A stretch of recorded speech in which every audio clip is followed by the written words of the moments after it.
Okay, welcome back, everybody.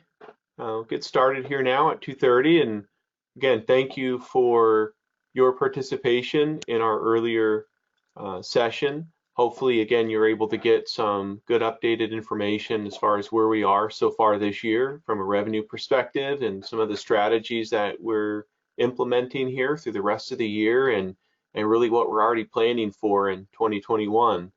So, I'm real excited about the success that we've seen within our ebook program. And a lot of that is driven by the discoverability and usage of our content, and where JSTOR has such a broad global reach with their platform and with institutions that participate. And some of the reasons for that too is where in Africa, as an example, we provide free access to JSTOR to every country, every institution, and really support the ability for developing countries to have really low cost access into the archival content. So, we're going to talk about open access here and specifically about ebooks, but part of the success that you'll see with some of the usage we have is the way that we've really been over the years supporting and making sure that access is available to higher education institutions around the world at either zero or really low costs. And hopefully you'll be able to see some of that as we look at the usage and we talk about future opportunities here on working together in expanded partnerships. So it's my pleasure now to introduce John Sherer he's the director of the University of North Carolina Press, and Angela Carreño, the curator for Latin American and Caribbean Studies at New York University. And we're going to look at and evaluate the sustainability of open access ebook publishing here. Thank you, John. I'm going to be doing a quick but pretty deep dive into the finances of monograph publishing to frame a conversation about what kinds of subsidies university presses might need in order to successfully publish open access. There are a couple of stipulations all of this is based on. First, print and digital coexist and even feed off each other. It's not a zero-sum game. There's growing evidence that for scholarly books, discoverability happens digitally, and then there's a pivot to print for immersive reading and usage. Second, this does not appear to be generational. If you take money out of the equation, even the millennials want print.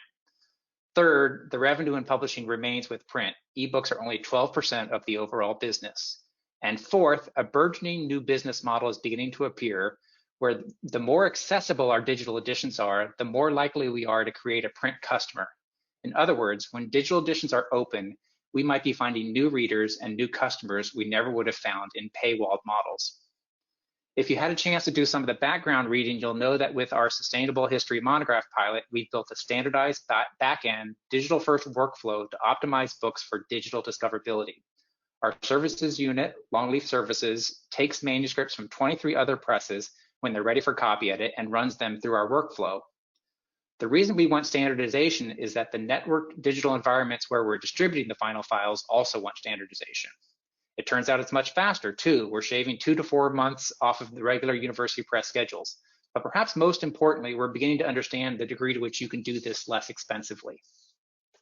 While there are a number of OA pilots being funded, I've been struck by an inconsistency in the mandates about how stipends should be applied. There's a fundamental question that I rarely hear funders pose, and that question is this: are OA subsidies meant to support the overall effort to publishing a book, or is the subsidy simply helping to hedge the risk of making an individual book open? Those are very different numbers, and in fact, I'm going to try and show you that one is 2 to 3 times larger than the other. For the first number of what it takes to support the all-up cost to publish a monograph, Ithaca produced a definitive study of just how expensive that is. I've showed the work here, and it's too much to take in, but these slides will be available for you to review in detail, and I'll actually show this slide again in a second. But look at the bottom line. We lose on average about $17,000 per book that we publish. So that probably explains why tome subsidies are $15,000 and Knowledge Unlatched is always trying to get to 5 figures. But let's look at the second approach. What is the financial risk to a press in making an individual monograph open? After all, the reason we say we don't publish OA is because we worry it will erode our already declining income streams. But let's dig in on that. What this slide says is that at the University of North Carolina Press, digital income for a specialized monograph is around $2,000. That probably goes away in an OA environment, But the real unknown is what does open digital do to print? The truth is we don't know definitively. In fact, the AU presses surveyed its members this spring, and 21% said literally they don't know what happens. 27% said print sales are unchanged. 27% said it declines. 11% said it increases. But these are very early days, and long tail models need to be tested over the coming years. So back to our pilot. Our standardization reduces non-overhead costs by 20%, and marketing and general administration overheads should be reduced in OA models too. It's expensive to sell, collect money, do accounting, fight piracy, get audited. These things just cost less when the goal is to get someone to read a free book instead of creating artificial digital scarcity and then trying to seduce someone into giving you money to access it. By our analysis, even if print declines by 10%, OA is a better model with specialized monographs that are going to generate around $18,000. But no one is sure that print will decline. With highly discoverable books available globally, will long-tail print activity actually improve? What if print sales actually increased by 10% instead of declined? OA becomes a windfall. Every university press would welcome the chance to reduce losses on their monographs by $7,000 a book. And then what if you layered on a $5,000 stipend? You're starting to get dangerously close to unfamiliar territory for a specialized monograph, the break-even point. This is something that's inconceivable in the cost recovery model, and you're going to see the difference in impact when we make a book OA. Could you fund a $5,000 per book subsidy to make this vital body of humanities scholarship openly available in truly equitable ways? If you did it for the higher end estimates of university press books published annually, you're looking at 4,000 monographs or $20 million in costs. A lot of money, yes. But what if you had 1,000 libraries or consortia around the world step up? Is it attainable? Are there 1,000 institutions that would pay these amounts to get complete access to 4,000 new university press monographs a year in perpetuity, unlimited use? By the way, even on the high end here, that's a cost of $7 a book for an individual library. For the institutions at the lower end, it's $2.50 a book. When you scale this, it barely costs you anything. But it's not that easy. Standardization makes university presses uncomfortable. Lowering general administration overheads might require some difficult choices. University presses need to confront these realities, but the truth is the whole ecosystem needs to consider change. Publishers, but also authors and institutions. Libraries need to rethink purchasing not as something driven by patron demand, a model that tends to surface scholarship that is already well known, but as true collection development that supports the advancement and dissemination of burgeoning research. Thank you. And now I'll turn things over to Angela. Thank you, John, and thank you, John Lenahan, for the introduction. I'm here to comment on library support for open access publishing, and the comments I make are based on a pilot project I've been involved with in collaboration with Books at JSTOR and my Latin Americanist colleagues in libraries.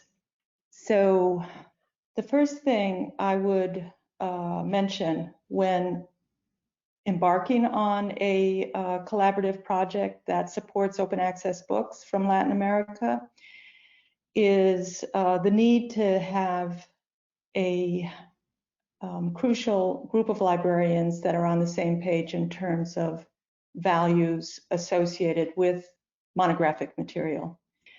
There are two statements. One is a mission statement that is on the Latin American Research Resources Project website.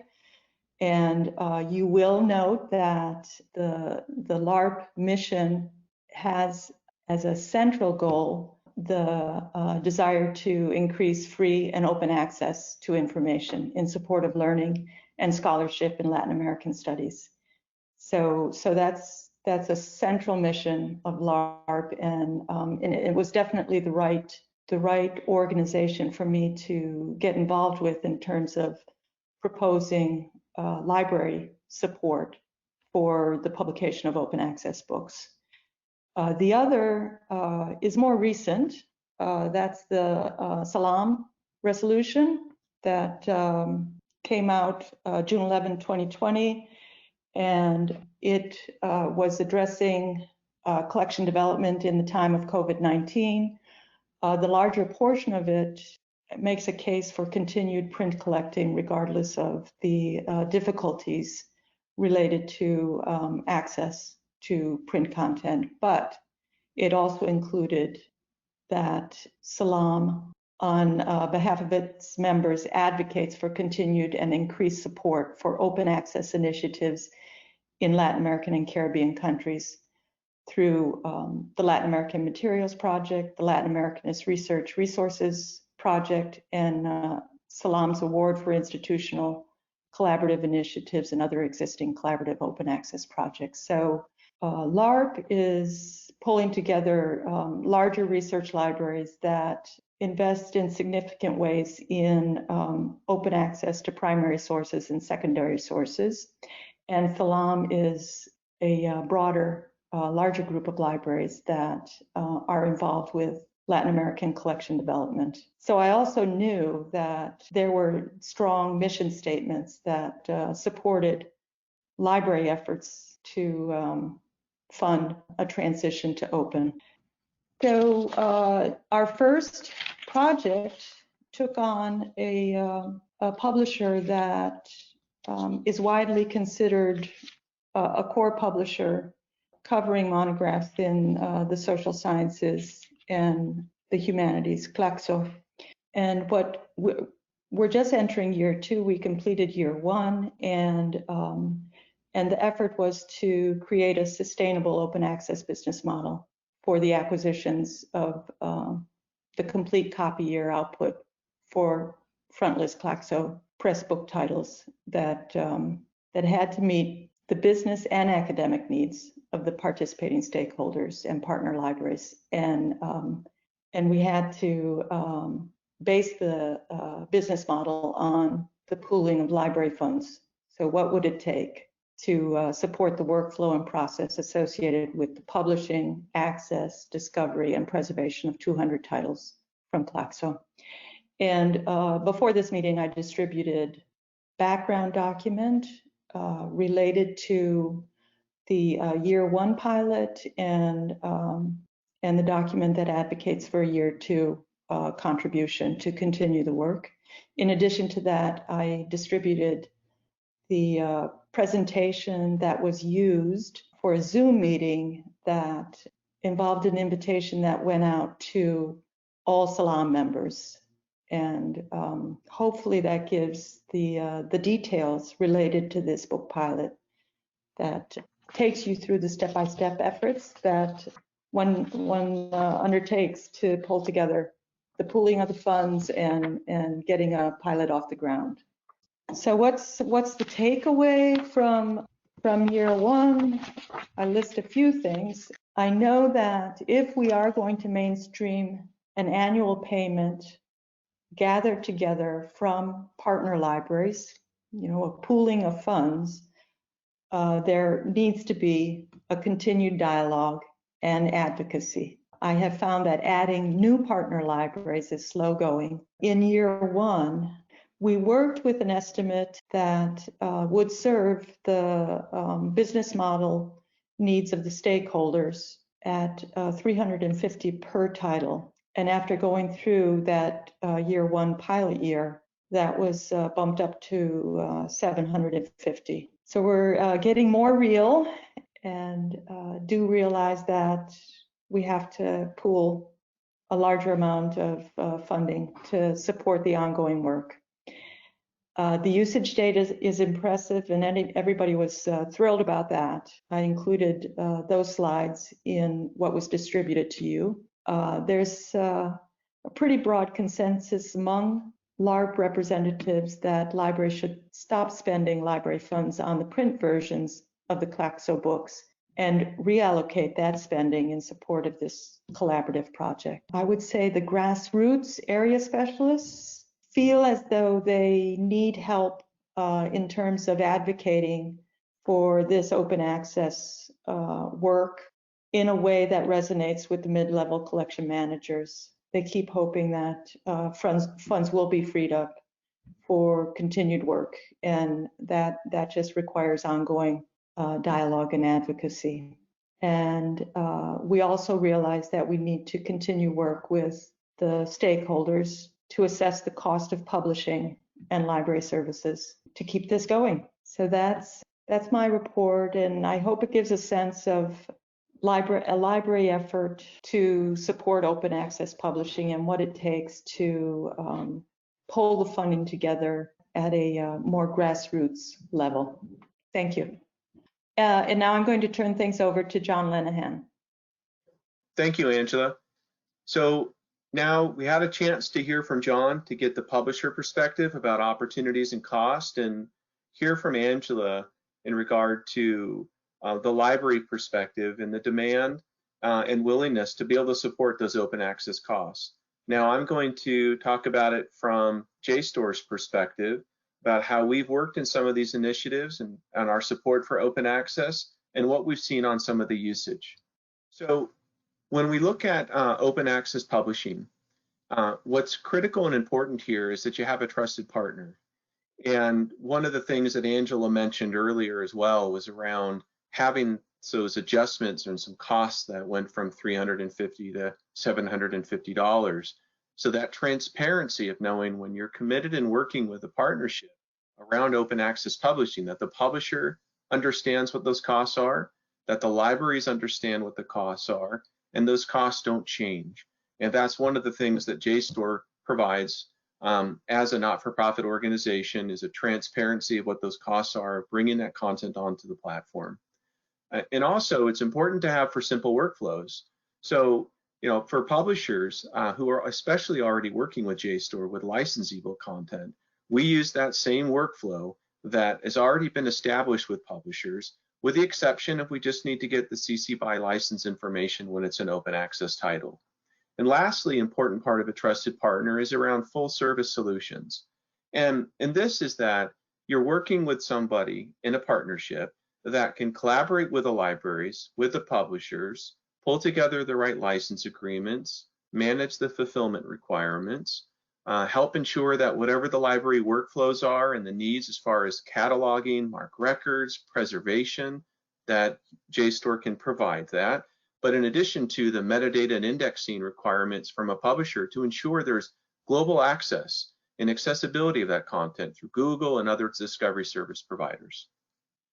And an important aspect of it is that the open access content doesn't sit on a remote platform somewhere where it's very limited about users who might access it, or there might be difficult plugins or ways of interacting with ebooks.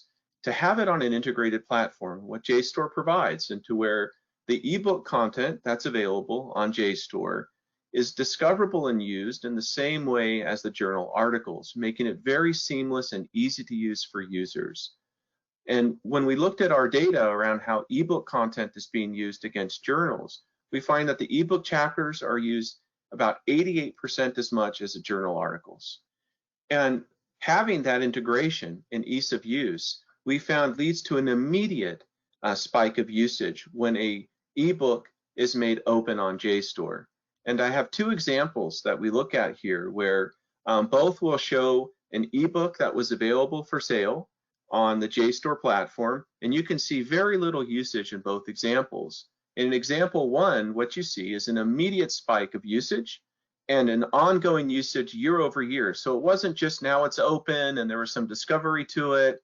It actually continued to show the same pattern of usage each year. In example 2 shows the same, little usage over a full year period of time. As soon as that title was made open, immediate spike of usage that continued each month following. Now, the other important point I mentioned that earlier was the ability of supporting broad discoverability. So ensuring that the metadata and indexing, collaboration with discovery service providers, close collaboration with Google, those are all very important because users access content in many different ways.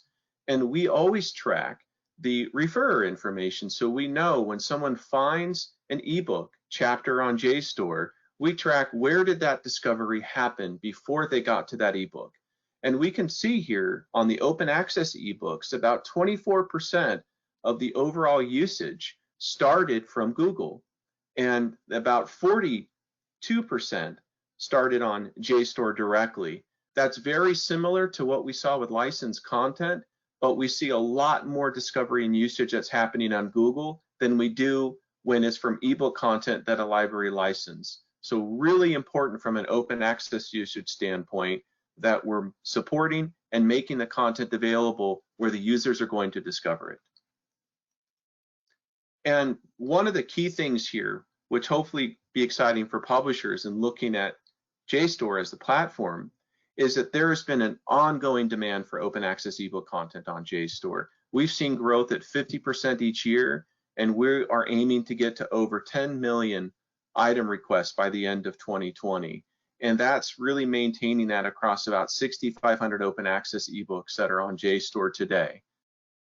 Now, one of the important parts here, and I mentioned it earlier about where ease of use and on an integrated platform with the journal content, and you can see when you look at this slide just why that is so important.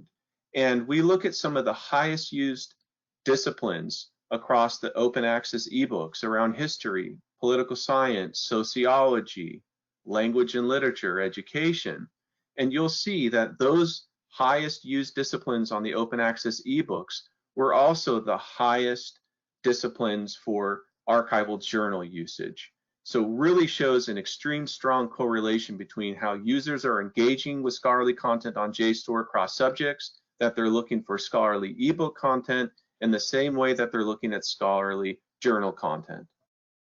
Now, one of the important parts here, and this comes back on some stuff that John had talked about earlier in that slide, it's getting that brand recognition for the publisher globally, understanding the publisher mission, and ensuring that that fits with what aligns to that publisher mission with where that platform support's going to come from. And also that libraries who would be supporting and looking at funding any of these initiatives, make sure it aligns to what their mission. So providing broad scope of usage to users around the world of scholarly resources that may not otherwise have been able to afford to get to that content is important in looking at a platform. And when we look at those 6,500 titles I mentioned that has been published on JSTOR, and we look at a little more granular on the global usage, we find that 53% of all the open access usage that's occurred on JSTOR in 2019 was from countries where English was not the primary language. And that was across over 12,700 institutions. And one of the important areas when we look at this is 70% of that usage was from institutions that were small colleges, community colleges, or secondary schools. And those would normally be institutions that would not be able to afford the cost of licensing an ebook. And the other part that really stands out here that we noticed is if you look at countries like Indonesia and Philippines, India and Mexico, these are countries where when we look at their overall usage for a full year, close to 100% of that usage was directly related to open access, meaning that they don't license ebook content, they're not accessing licensed ebook content on the JSTOR platform, but when that content is made open and available, that we see a high amount of usage for those institutions, even though, again, English is not their primary language. So just to conclude, what we hope that you kind of see here and think about this is that looking at what those costs are and for publishing open access, understanding where there could be both current and future opportunities that John mentioned, understanding some of the initiatives that Angela talked about with LARP and the importance that libraries especially see for this and how that might change in the way their budgeting goes from print to e and supporting open access publishing.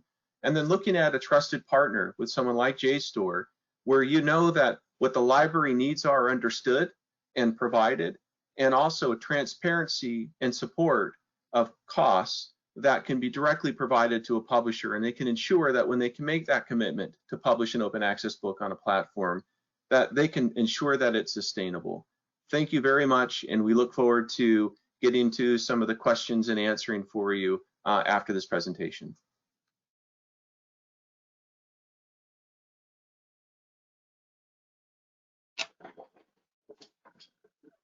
Okay, so get back here. Hey, John. Hey, Angela. Good to see you again. Hi. So we're going to go ahead and get some feedback. And I know we had a few questions that had come in prior to the presentation and one that came in as this was going. So we do have a couple polling questions as well. So I'm going to go ahead and start with putting those up. We can get with the first question here. It's when publishing your ebooks as open access, what is most important to you as a press? That brand recognition. So it's really making sure that your content has a broad awareness globally, making sure that faculty and researchers are able to see the value of your content around the world, an increase in print sales to where the discoverability of your open access content could lead to some increases of print revenue, or some of the alignment that you have as a mission of the press, whether that's reaching to developing nations and supporting broad higher education usage. So, and again, if you have any other comments that might not be here that you'd like to provide information on, please put it in the questionnaire and GoTo or in the Slack channel. So I'm going to turn it over here, John. I think one of the first questions that came in, I'm going to come with the right one that was from the audience while we're waiting for a response. And this is right to you, John. And it was that beyond financial barriers, are authors open to going OA, or is that also a concern? Thanks, John. It's a great question, and it varies. What we found is that early career authors have a lot of concern over it because we're just dealing with historians, which is a very conservative profession, and a lot of times when they ask their peers or their department heads, there's a suggestion that do the safe thing, do what what the previous generation did. And so we've had some authors who kind of wanted to be in it, but when they asked around, they were discouraged from doing it by senior scholars. So so that's interesting. The more senior scholars who don't have to worry about putting any type of anything odd in a tenure case, for example, don't like the standardization that we do, because one of the things I talked about in stress is that we do require standardization to speed up the process and to reduce costs. And senior scholars really like the bespoke process that university presses are so good at. And so we've had some people want to opt out. They like the notion of being open and equitable, but they also want their beautiful cover. So great, thank you, John. Taking a look here, which is actually great to see. We could see a large percentage here comes towards that alignment to the mission of the press. And maybe, John, probably from your perspective and taking a look here, anything that looks surprising to you? I would say I'm a little surprised that so many people describe it as alignment to the mission of the press, because I feel like especially a lot of university presses on the book side think about open access as something they're kind of being dragged to do sometimes by their administration or by external forces. There's so much concern, legitimately so, of the cannibalization of the revenue markets that I'm surprised that many people say they want to do it, or maybe that's a polite way of saying they're doing it because of the pressure. That's true. It could be the way the question was asked here too, and how they were responding. So let's go ahead and put the second poll up. I'm going to do a follow-up question on the increase of the print sales while the second one comes up here. So when moving your ebooks to open access publishing, what are you most concerned about? So the initial costs of actually having to publish as open access, the sustainability of that, not, for this kind of model, is it sustainable for you as a publisher moving forward? Are you real concerned about any decrease in print sales that you might have that you're really dependent on, or concerns about the decrease of any of your licensed ebook sales that you also might be dependent on? And I know, John, you had talked about between the larger percentage of the need on the print sales as opposed to the electronic sales of that, but wanted to try to capture to see from the other publisher perspective really where they saw some of the biggest concerns. But back to the first results there, John, I was curious, a question I really had more directed towards you was how could open access ebooks stimulate print sales? And do you have any examples of where you've actually seen this occur successfully? Yeah, our project is a little newer than some other ones. We've only been publishing books for about a year, but I just sat in on the Tome presentation, which is the big project sponsored by ARL, AAU, and AU presses, and they're showing very strong evidence for. I think they actually developed kind of control group titles to measure against, and they're seeing. Just no change really. It's the books sell about the same. But what I'm convinced of is the long tail, and of course that's easy to say because no one will be around to prove it. But I'm just convinced that as these books become more discoverable over longer periods of time, that that there will be more print activity downstream. A lot of monographs have about 3 years worth of sales activities, and they kind of come to a screeching halt. And my belief is that we will see much deeper print sales over a long period of time, but of course it'll take much longer to prove that as well.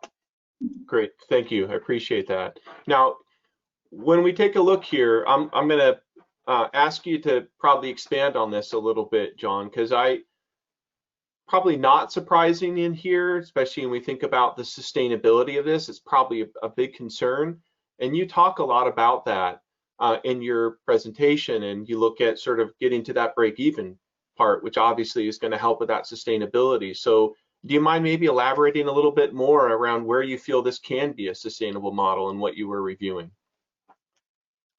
Yeah, and this really does go back to the this idea of standardization. So this is something that makes me uncomfortable. It makes my authors uncomfortable. It makes my staff uncomfortable, and it certainly makes other presses uncomfortable. But our process is very much a print-driven process. With it's kind of print first with a digital. We make a digital edition at the end, and that is expensive. That is just expensive to do.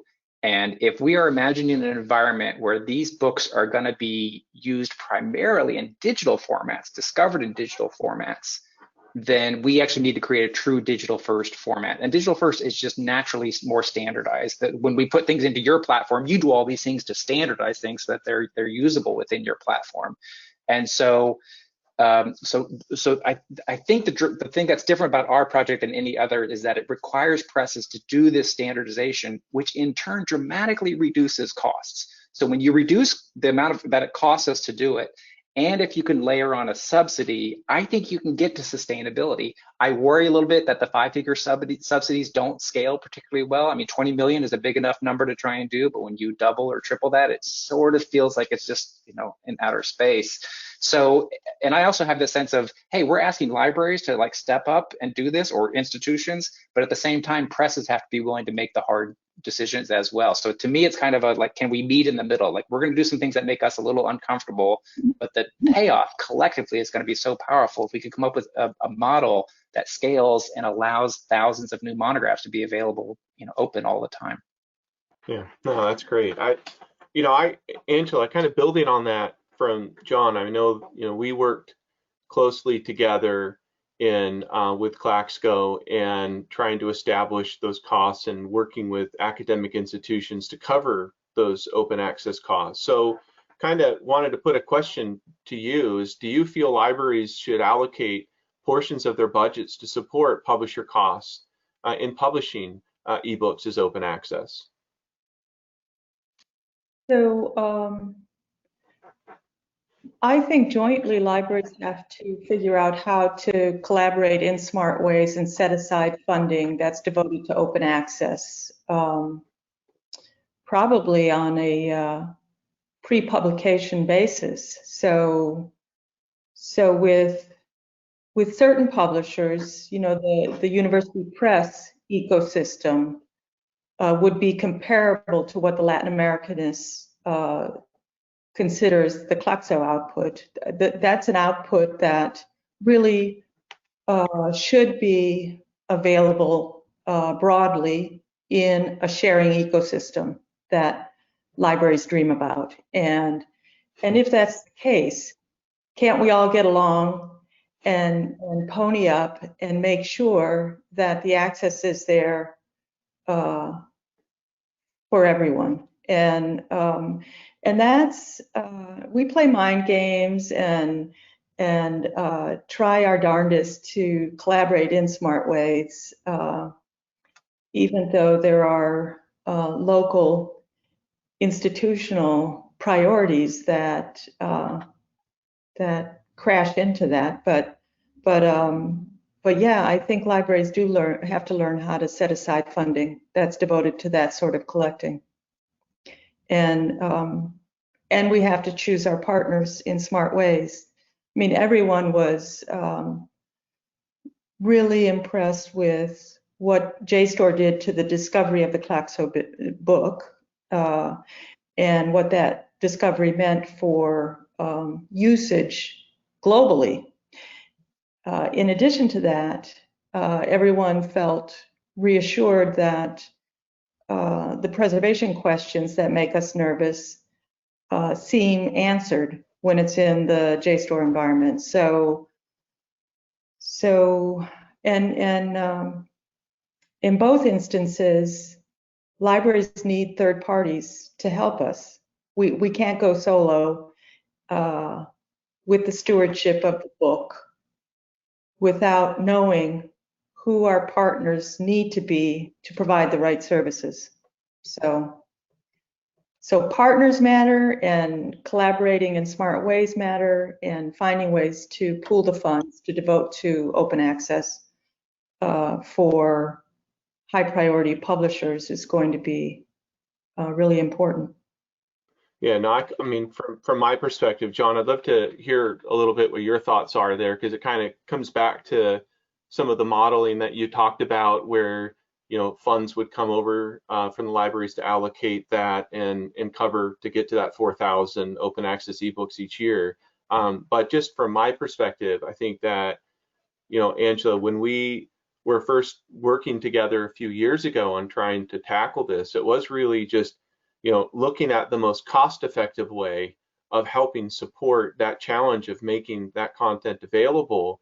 But what helped is that we already had a workflow of getting ebooks into a process that made sense, that we were able to replicate and provide that low-cost option to publish direct as open access. And I felt like, as you saw, the great overall success of that usage. And I know when we presented that together, we had really positive responses from the libraries who funded that. And the key thing was, these were a small number of libraries. And one of the questions that came out was about how JSTOR and publishers can make their content more accessible in countries in the developing world. And I look at that, go, well, here was a real good example of that, where academic libraries, with understanding those costs, funded that. And these were large academic libraries in the United States.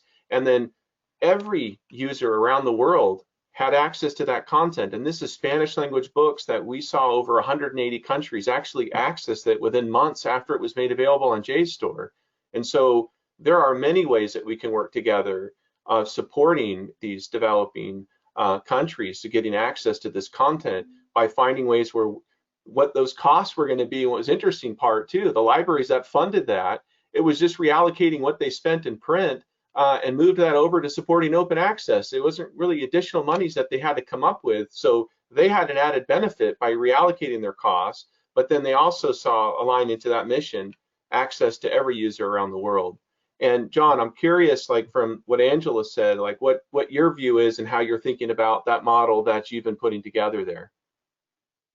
Yeah, I think it's a really important point. I mean, we can't have a model where university presses are trying to do the microtransactions and holding our hand out to lots of people. There has to be, it almost has to look more like kind of like an ongoing sort of subscription, I think, because one of the, I mentioned this in my presentation, it is expensive to do cost recovery. Like it takes finance people and auditors, and it's just expensive to do. And it's always it's strange to think about, how much we spend at university presses to execute a system of charging people for our content when our primary goal is to disseminate scholarship, right? So if you want to unpack that, like, okay, let's figure out a way to disseminate first and then, fund it kind of separately. Now, that's a grotesque simplification, but I do think, Angela, I like this kind of framing of partners.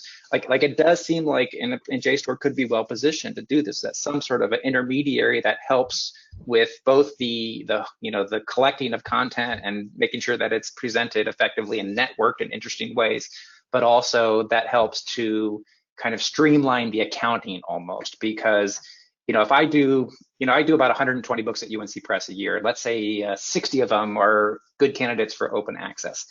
I can't do collection, like money collection from like all these different libraries for 60 books. That's even more complicated than selling to Amazon and Baker and Taylor. So if there was something where there was a program where by putting it in here, you were kind of again, to Angela's point, like you're almost kind of guaranteed up front that you're going to get this fee, and it's just kind of a lump transaction or some sort of a rolling thing. That could be very effective. Now, that's not a part of the business. I don't do that kind of multi-publisher, multi-library kind of networking, but it does seem like there's an opportunity there for somebody to be the hub of collecting the content from presses and distributing it to libraries. And of course, that's kind of what you all do in a slightly different way. Yeah, no, that's great feedback. Thank you both. I mean, hopefully two of the other publishers in here, and we work with many of them on open access. It's give us all some stuff to think about here, especially there's a lot of information that you put in there, John, and I know some of the reporting that came out from Ithaca SNR, and we made all that material available. So hopefully even within that Slack channel or after, we can kind of talk through and expand on some of those ideas a little bit further. There is another question. This really was to the panel. Maybe I'll read it. I'll probably start with that, and then after I might turn it to you, John, and then see what your views are, Angela, after. The question is, how does the panel feel about some of the concerns about CC BY for social science humanities content, especially in monographs?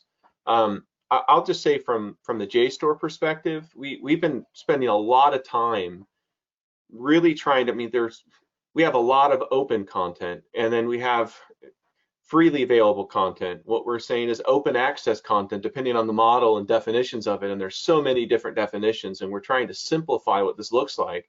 And so we've really been looking at it and say, what does this mean to the publisher when we say open or open access or freely available? What does that mean to the library, or does it?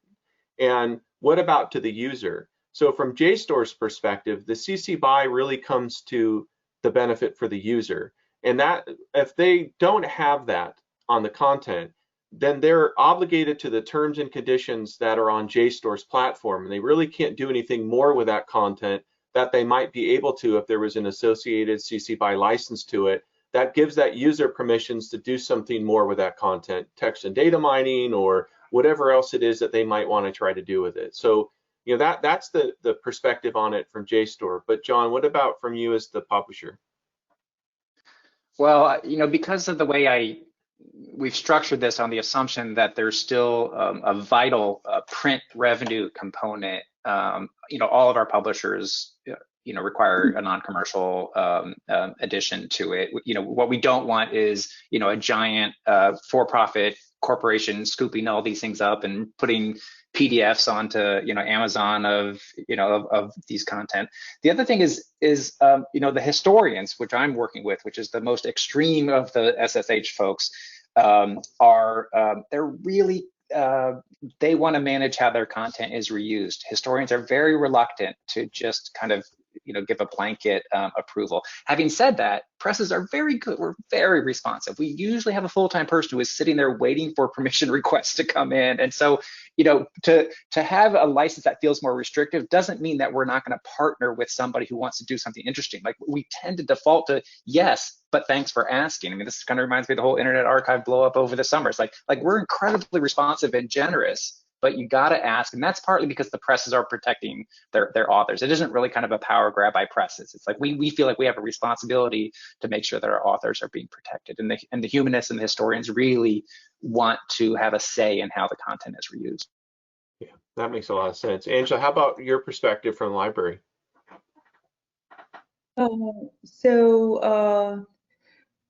John, what you said resonates, because very often in a library setting, the hope is that you create an environment that is advantageous for the user. So that's normally our leaning, and I also feel that the specialized monograph needs whatever push it can get for vibrant scholarly communication, right?